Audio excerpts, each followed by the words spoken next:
नमस्कार, आदाब, सत श्री अकाल तमाम दर्शकों का स्वागत है आपके हर दिल अजीज कार्यक्रम बिहार बिहान लाइव में। आपके साथ मैं हूं आपकी दोस्त और होस्ट शादमा। दर्शकों, परिवर्तन ही संसार का नियम है, ये तो हम सभी जानते हैं। लेकिन आज मैं आपसे कहना चाहूँगी कि हमारे जीवन में कुछ परिवर्तन ना हो तो हमारे लिए बेहतर है। और वो परिवर्तन क्या है जानते हैं? वो परिवर्तन है हमारे हृदय का। जी हाँ, हम जो सोचते हैं, हमारे विचारों का, अच्छे विचार अगर हमारे परिवर्तन ना हो तो हमारे जीवन के लिए बेहतर होगा। हमारा आत्मसम्मान कभी ना बदले तो बेहतर होगा। हमारे हृदय की जो कोमलता है, हमारे हृदय की जो सुंदरता है, हमारे अंदर की जो ईमानदारी है, वो कभी भी जीवन में ना बदले तो हमारे जीवन का एक अलग ही रंग होगा। जी हाँ, वक्त चाहे जो भी हो, हालात चाहे जो भी हो, वक्त के हिसाब से हमें बदलना ज़रूर है, लेकिन अपने अंदर की ईमानदारी को बचा कर आगे बढ़ना है, ताकि जीवन में जो भी रंग हमारे सामने आए उसका खुलकर हम स्वागत कर सकें और अपने आत्मसम्मान की रक्षा भी कर सकें। और जब कभी हमें आगे बढ़ने की बात होती है, खुशियों की बात होती है, तो आप तो जानते ही हैं कि ऐसे में हमारे जो विचार होते हैं वो हमारे लिए काफ़ी महत्व रखते हैं। हमारे विचार ही होते हैं कि हमें आगे बढ़ने में प्रेरणा देते हैं। हम क्या कर रहे हैं और क्या करने वाले हैं, ये हमारे विचारों से ही निर्मित होता है। तो ये हम तो बखूबी जानते हैं। इसलिए बिहार बिहार का जो पहला सेगमेंट होता है वो होता है हमारे अनमोल वचनों को लिए, जिसमें हम शामिल करते हैं अपने बड़े बुजुर्गों की वाणी को। तो चलिए बिना विलंब किए करते हैं आगाज हर दिल अजीज कार्यक्रम बिहार बिहार का हमारे पहले सेगमेंट अनमोल वचन के साथ।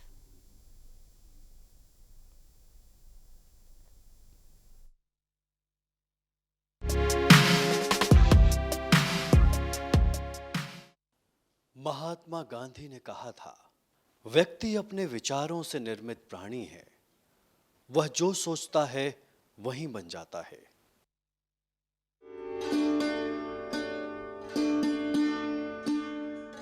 आज हमारे साथ अवकाश प्राप्त जिला जज जिला एवं सत्र न्यायालय समस्तीपुर हैं। आप हैं सैयद अकबर रजा नकवी। तो चलिए मिलकर स्वागत करते हैं अपने आज के बेहद ही खास मेहमान का। चलिए, बहुत बहुत स्वागत है सर आपका हमारे विशेष कार्यक्रम बिहार बिहार लाइव में।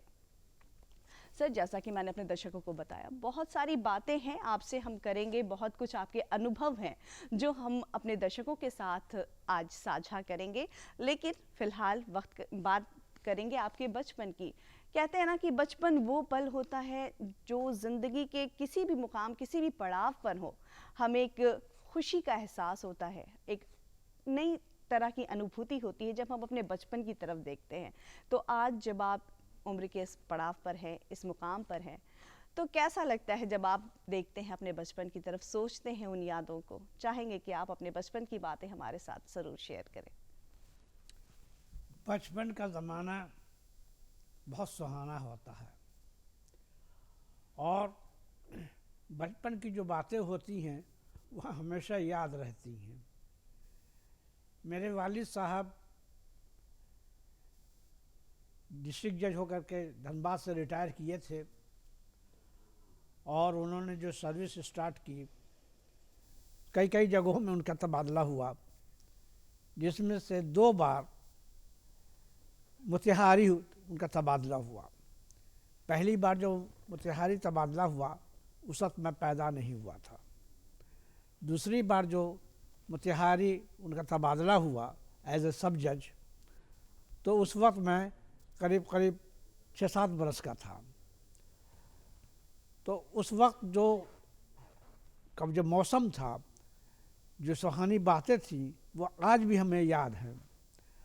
और मेरा भी एक बार ट्रांसफ़र बहैसियत सब जज ही मोतिहारी हुआ, लेकिन मुझे अपने ज़माने के मैंने जो देखा वो मुझे अच्छा नहीं लगा।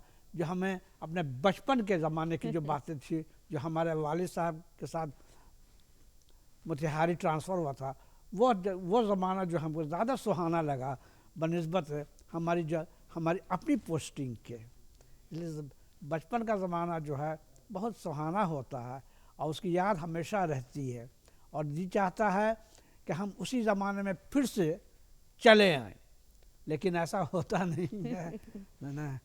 आदमी जो है महसूस दिल महसूस करके रह जाता है और याद आता है कि गुजरा हुआ ज़माना है ना, आता नहीं दोबारा।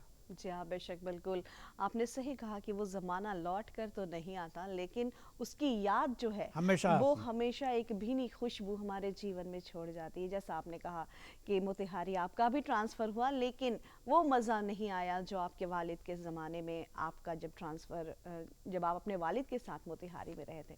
अच्छा, जब आपसे बात हो रही थी तो आपने ज़िक्र किया था कि आप का नाम तो है सैयद अकबर रज़ा नकवी, लेकिन आप जब एक साहित्यकार भी हैं। मैं दर्शकों को आपको बता दूं कि आप लिखते भी हैं उर्दू अदब में, उर्दू ज़ुबान में आपकी कई सारी किताबें शाया हुई हैं। तो जब आप लिखते हैं तो आप लिखते हैं अकबर रज़ा जमशेद।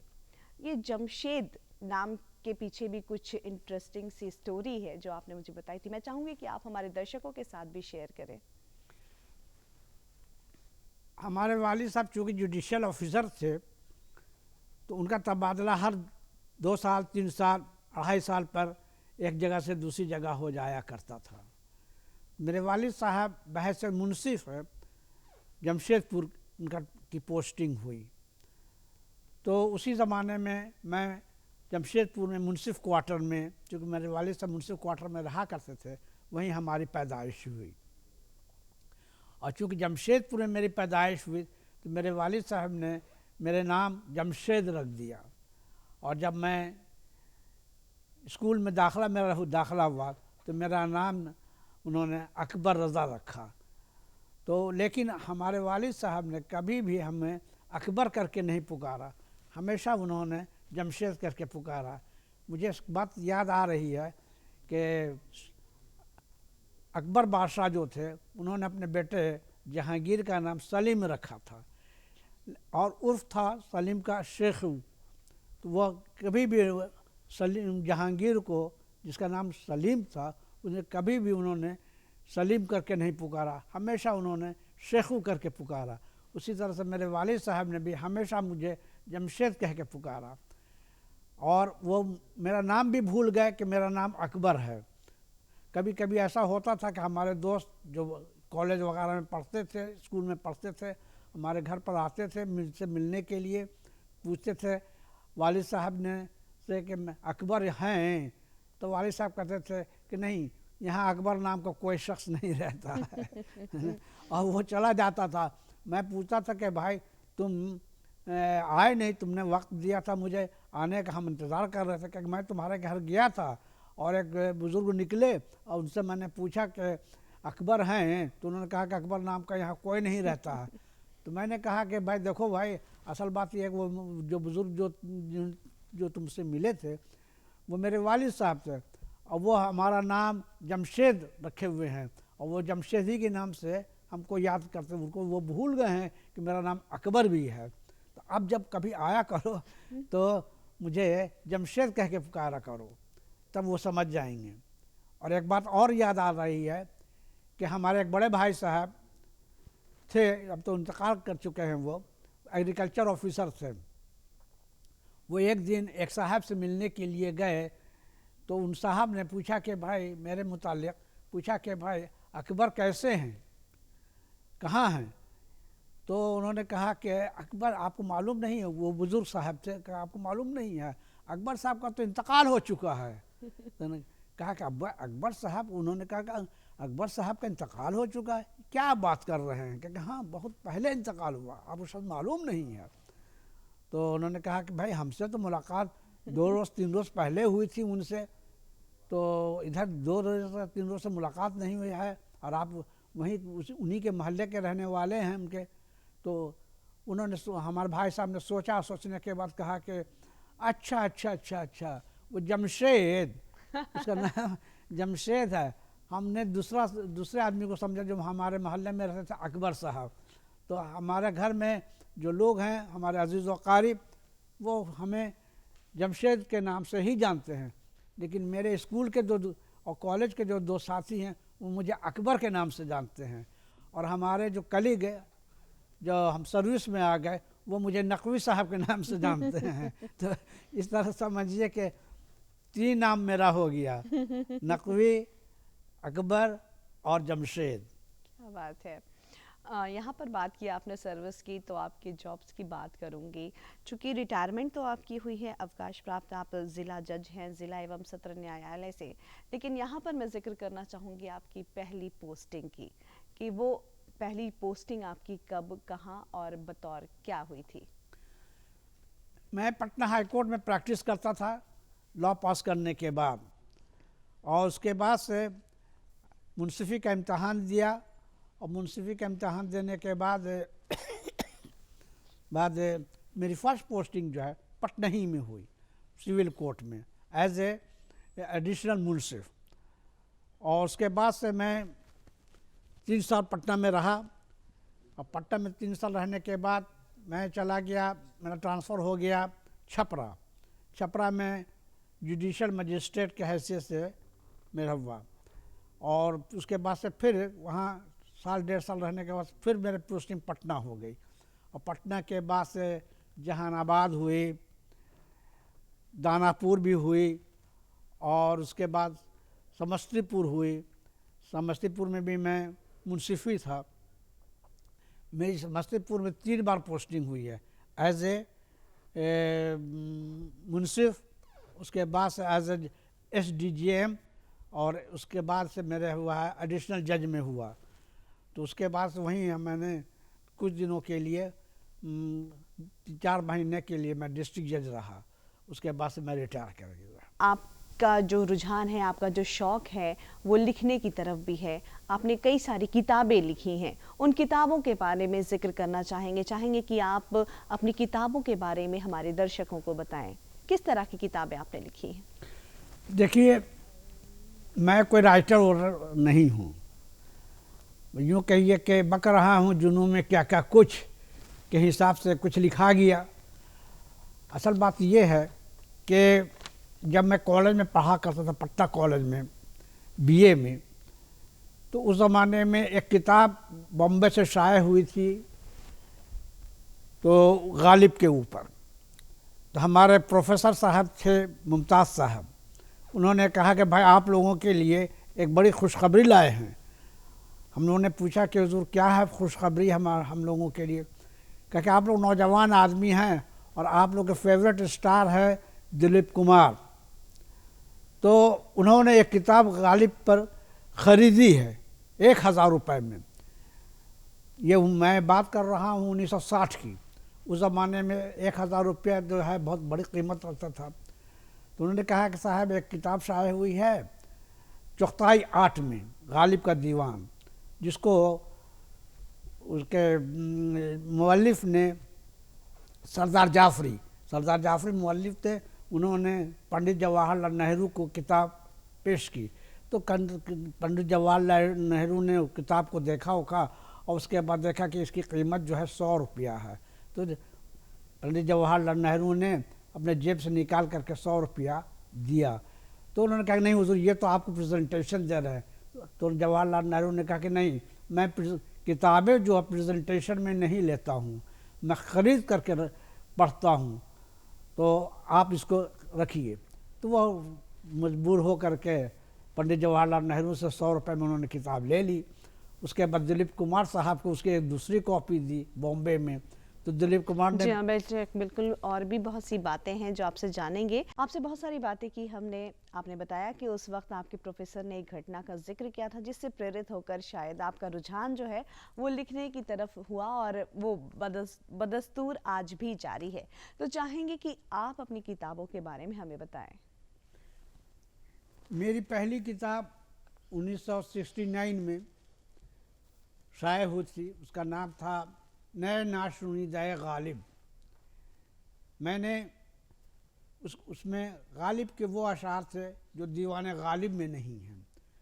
दीवाने गालिब ने कुछ जो शायरी शुरू की तो बहुत कुछ लिखा, उसमें से कुछ छांट दिया, और जो छांट दिया वो अलग हो गया, और जिसको रखा वो आजकल दीवाने गालिब में के नाम से मशहूर है। तो मैंने सोचा कि उस पर वो जो छटा हुआ कलाम है गालिब का वो भी देखा जाए। गालिब बहुत बड़ा शायर है, हो सकता है उसके अंदर बहुत अच्छी अच्छी चीज़ें भी हों, तो वो मैंने शाया किया 1969 में, जबकि गालिब की सेंटिनरी मनाई जा रही थी। जी। लेकिन मैंने सोचा कि ये तो गालिब का कलाम है, मैंने क्या किया, मैंने तो कुछ नहीं किया है, तो गालिब पर हमको कुछ लिखना चाहिए। तो हम सोचते सोचते मैंने सोचा कि गालिब के सवाने पर लिखे, तो लिखे क्या लिखें। गालिब पर लिखने वाले बहुत अच्छे अच्छे राइटर्स हैं, मेरी क्या बसात है गालिब के ऊपर लिखने की। खैर गौर करते करते मैंने सोचा कि साहब गालिब के सवाने को हम ड्रामाई अंदाज में लिखें। तो मैंने ड्रामाई अंदाज में गालिब पर लिखा, और वो ये गालिब खस्ता जंग वो मेरी पहली किताब है जो मैंने लिखा है। ये ड्रामाई अंदाज में है। मैंने देखा कि पता नहीं लोग पसंद करेंगे नहीं करेंगे, लेकिन एक अपना अलग बकौल गालिब के हैं। और भी दुनिया में सखनवर बहुत अच्छे कहते हैं कि गालिब का है अंदाज़ बयां। और तो मैंने अपने अंदाज से गालिब की की सवाने जो है और उनके कलाम का जो है वो मैंने इस ड्रामाई अंदाज में लिखा। अल्लाह का शुक्र है कि लोगों ने उसको पसंद किया। जब उन्होंने पसंद किया तो मुझे और हिम्मत अफजाई हुई कि लिखें। इसके बाद मैंने एक और किताब गालिब के ऊपर लिखी, वो है असद खस्ता जां। वो मैंने लिखा, वो नसर में है, वो ड्रामाई अंदाज में नहीं है।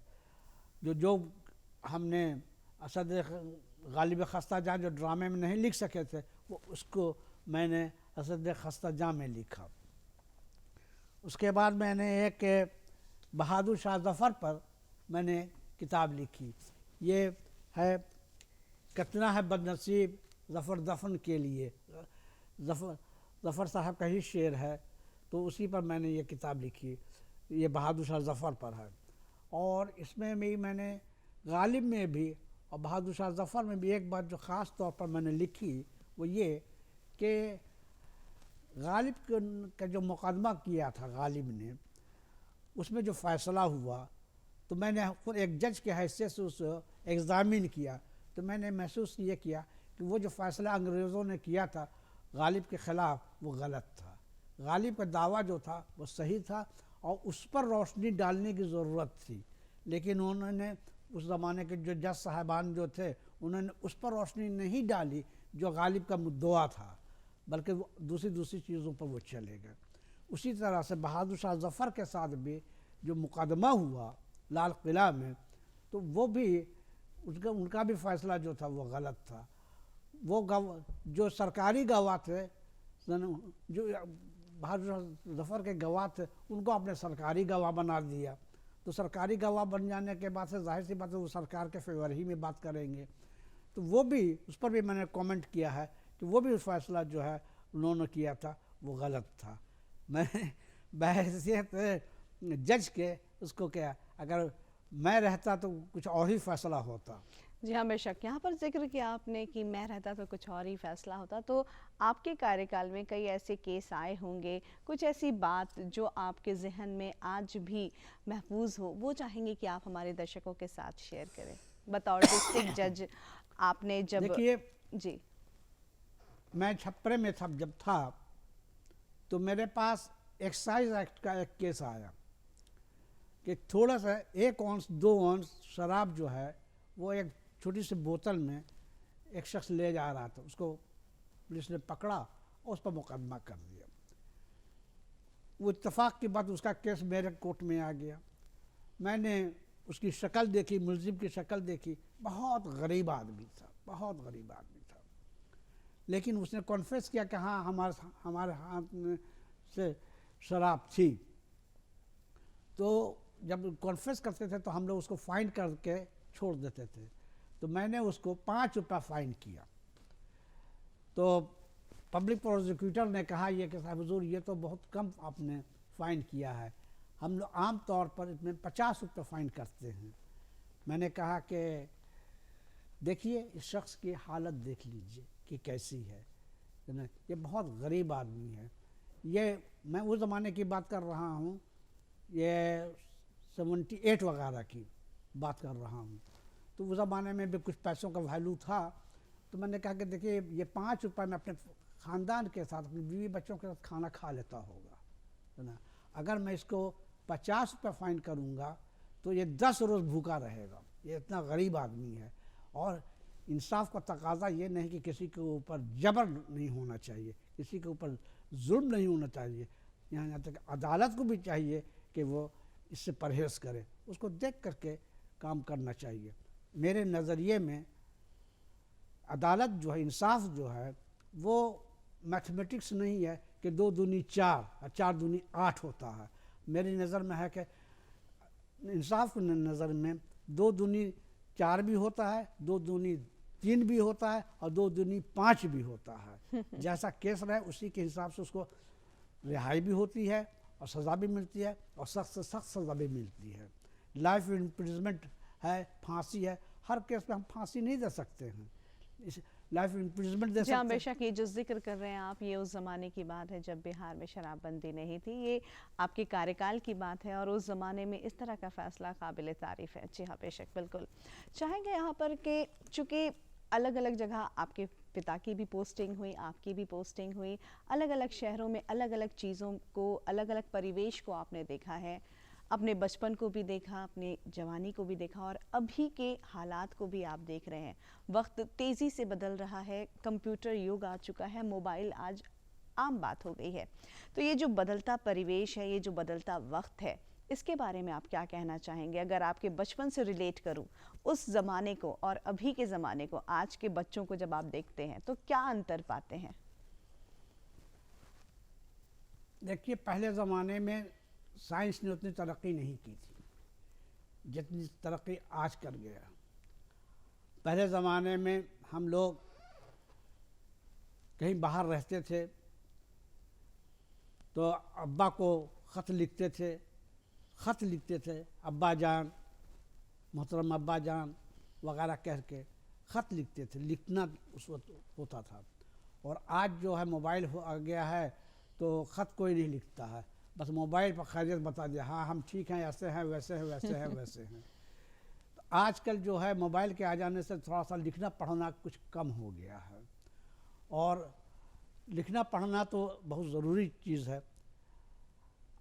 मेला भी लगा रहता है, मेले में भी लिखा रहता है कि आप लोग मोबाइल छोड़कर पढ़िए। तो साइंटिफिक तरक्की से आसानियाँ तो बहुत हो गई हैं, सहूलतें तो बहुत हुई हैं, लेकिन कुछ चीज़ें ऐसी हो गई हैं कि जो पढ़ना लिखना है या कोई चीज़ है वो कम भी हो गई है। और तहज़ीब में भी बहुत फ़र्क आ गया है। पहले जो है हम जो हैं वो किसी को देखते थे तो सलाम करते थे, पैर छू कर के प्रणाम किया करते थे। अब वो तहज़ीबें जो है ना आहिस्ते आहिस्ते ख़त्म होती चली जा रही हैं, है ना। अब तो आपको देख करके भी लोग कतरा करके निकल जाते हैं कि वो चले आ रहे हैं फलाने साल, उनको सलाम करना पड़ेगा, तो वो कतरा करके चले जाते हैं। तो ये चीज़ मुनासिब नहीं है। एक तहज़ीब जो है हमारी हिंदुस्तानी कल्चर की जो तहज़ीब है वो मिटती चली जा रही है, वो उसको मिटना नहीं चाहिए।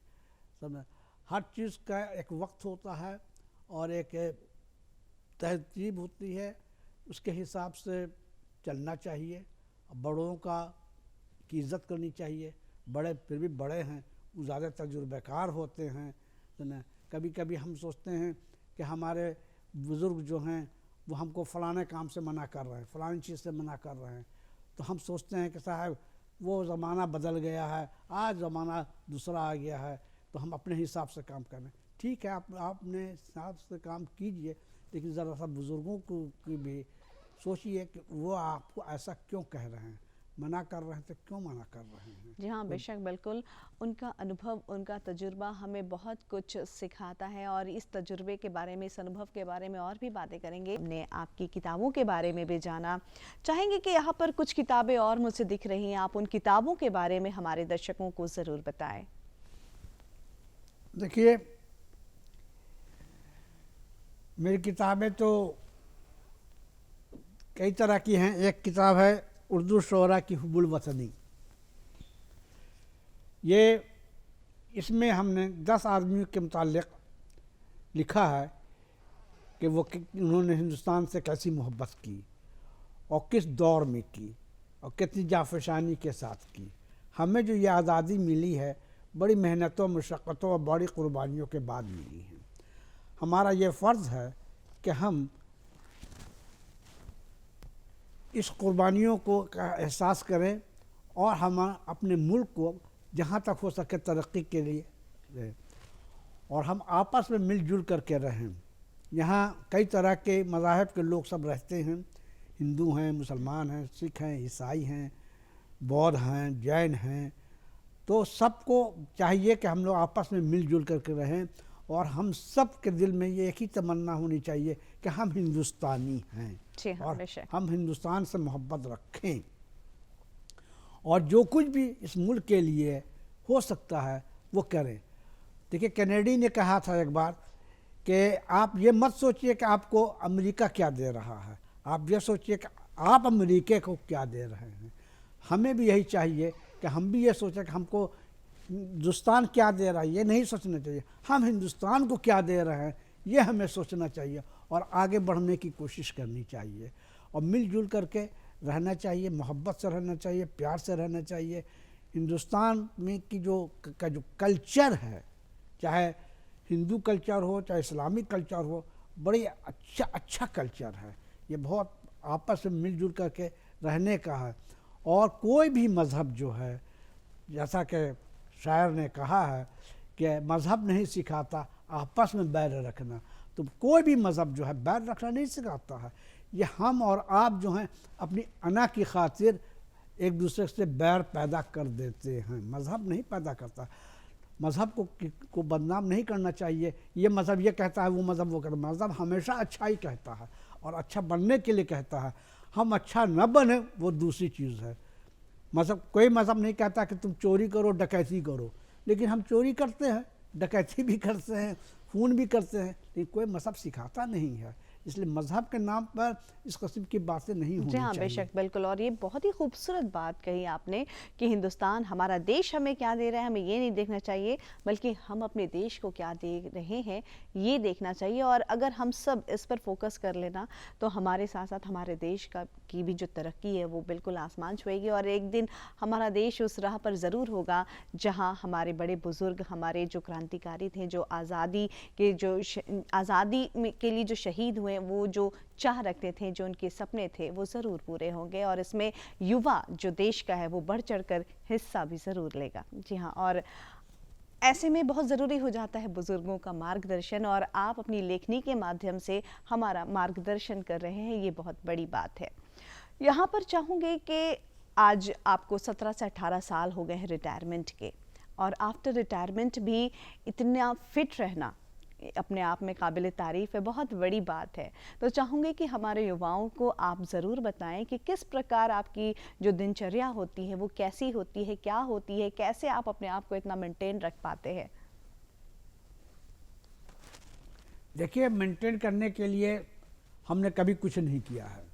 बहुत से लोग होते हैं अपने को मेंटेन करने के लिए कसरत करते हैं, सुबह में सवेरे टहलते हैं, तो मैंने आज तक न कसरत किया है न टहला है, तो न हमेशा ये बस हम इन सब के बावजूद इतनी फिटनेस और उम्र के इस पड़ाव पर भी आप इतने खुश रहते हैं, आज भी आपकी जो लेखनी है वो बदस्तूर जारी है, तो कैसे कुछ इतना कर पाते हैं? देखिए, हयात और मौत तो अल्लाह के हाथ में है, जिसको जितना दिन भी वो ज़िंदा रखे और जैसे रखे और जैसे मौत भी दे।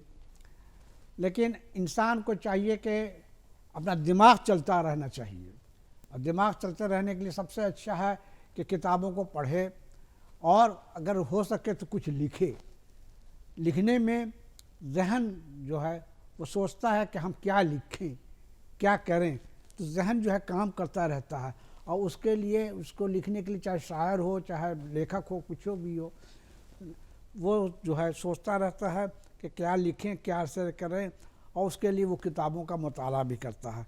किताबों के मुताला से इंसान का जहन जो है न वसी होता है, बड़ा होता है और उसमें वसअत पैदा होती है और उसी के बाद से वो अपना ख़यालात का इजहार करता है अपने तरीक़े से। हर का तरीक़ा अलग अलग होता है, अंदाज़ बयान अलग अलग होता है। तो वो जब होगा तो आपको कभी कभी ये नहीं होगा कि हमारी उम्र क्या हो गई है, हम क्या कर रहे हैं, बल्कि आपको ये सोचो कि अभी हमको क्या क्या मैसेज देना है, क्या क्या हमको दुनिया के लोगों को देना है, क्या क्या अपने भाई बहनों को देना है, क्या क्या हमको अपने पड़ोसियों को देना है, क्या क्या हमको अपने मुल्क को देना है। ये सब चीज़ें जब आएंगी सामने में तो ख़ुद ब खुद मेरा ख़्याल है कि इंसान की उम्र जो है वो बढ़ेगी। वैसे तो अल्लाह के हाथ में है कि जिसको जैसे मौत है। कभी कभी ऐसा होता है कि आदमी घर से बाहर निकला, एक्सीडेंट हो गया, मर गया, उसको खबर भी नहीं होती थी कि साहब हमारे साथ ऐसा हो जाएगा। तो हयात और मौत तो अल्लाह के हाथ में है। जी हाँ, बेशक, बिल्कुल, ये चीज़ें तो ईश्वर के हाथों में हैं, लेकिन कुछ चीज़ें हमारे हाथों में भी होती है। जैसे कि होता है कि हम अपने आप से क्या वादा करते हैं, हम अपने आप के लिए क्या सोचते हैं और हम अपने ज़रिए और लोगों तक क्या पहुंचाना चाहते हैं। जैसे आपने ये बहुत ही खूबसूरत बात कही कि जब मैं सोचता हूं कि मुझे अभी अपनों को बहुत कुछ देना है, अपने घर के लिए, अपने पड़ोसियों के लिए, अपने मुल्क के लिए, ये जो जज्बा है आज भी आपके अंदर बरकरार है। शायद यही वजह है कि इस उम्र में भी आपको एक अलग एनर्जी मिलती है, क्योंकि आपके अंदर एक जज्बा है कि आपको अपने मुल्क के लिए, अपने लोगों के लिए बहुत कुछ करना है। यहाँ पर चाहूँगे कि चूँकि हमने आपके बहुत सारी चीज़ों को जाना, बहुत सी बातों को जाना, चाहेंगे कि आपके स्टूडेंट लाइफ की कोई एक बात आप हमारे साथ शेयर करें। देखिए, हर इंसान को सोचना चाहिए कि मेरे पैदा होने का मकसद क्या है। अगर ये सोचे इंसान कि मेरे पैदा होने का मकसद है किसी को कुछ देना, तो ये बहुत अच्छी बात है। अगर वो सोचे कि नहीं हम पैदा हुए हैं खाली खाया पिया ख़त्म हो गया, तो ये चीज़ ठीक नहीं है। हमेशा इंसान के दिल में जज्बा होना चाहिए कि हम किसी को कुछ दें। तो जब देने का इरादा होगा तो आप कुछ ना कुछ दीजिएगा। अब देखिए, मुझे इस वक्त याद आ गया कि रिटायरमेंट के बाद, कई साल के बाद, मैंने सोचा कि उर्दू ज़ुबान के लिए और जो ख़ास तौर पर जो राइटर हैं, चाहे शायर हों, चाहे मुसन्निफ़ हों, जो भी हों, तो उनकी कदर जो है लोग नहीं करते, इज़्ज़त नहीं करते हैं। मैंने, और कभी कदर करते भी हैं तो उनके मरने के बाद करते हैं, अरे वो साहब क्या कहना ना।